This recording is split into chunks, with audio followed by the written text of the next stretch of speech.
Good morning mga ka-idol, happy Sunday sa inyong lahat. At wala tayong masyadong content ngayon, kundi ito lang mga ginawa ko previous day na cellphone charger. So lahat ng cellphone charger, mga 5 piraso yun na gawa ko lahat. Hindi ko na na-i-vlog lahat dahil mahirap namang magawa tayo ng hawak-hawak natin yung cellphone. So dalawang charger lang dito, dala ko ngayon. Yung tatlo iniwan ko sa bahay dahil sobra naman kung lahat yun ay dadaling ko.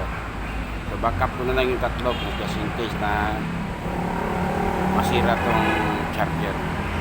So ito yung ginawa ko at papakita ko na rin yung kanyang board pagkatapos ng i-post ko itong video na to. So ito yun, nilagyan ko muna ng tape kasi hindi pa ako nakakabili ng mighty band. Nalagyan natin mighty band itong portion na to para hindi siya mahugot. Then ito naman, ito unang pinaltan ko dito ay output capacitor nya. So may problema pa rin dahil hindi siya nagpa-power masyadong, baka mahina yung power indicator nya. Then walang voltage out. So isa pa pinaltan ko dito ay yung IC nya, yung pinaka voltage niya, pulse nya. So okay na to mga kaidol. So pakita ko sa inyo at para napakita ko sa inyo na naayos natin to. So itong isa, yan, naka-charge, yan. Nag-charge din siya. Then ito naman ang papakita ko sa inyo, itong self charger na to. Punutin natin.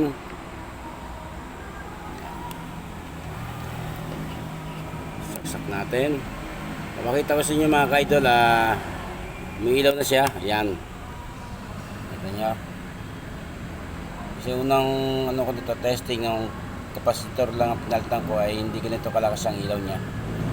So ngayon, pinaltan natin ng IC, pinaka-pulse ang frequency ng IC nito.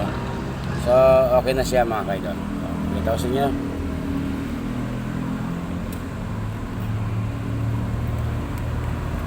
Yan. So ito na, nagcha-charge na siya mga kaidol. So ibig sabihin gumagana na siya.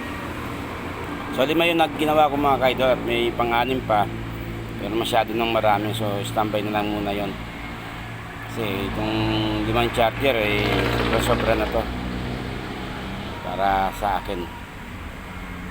Thank you for watching mga kaidol at sasama ko sa video yung mga board na ni-repair ko. Thank you and good morning sa lahat. Happy Sunday at ingat po kayo palagi. Happy family bonding. Bye!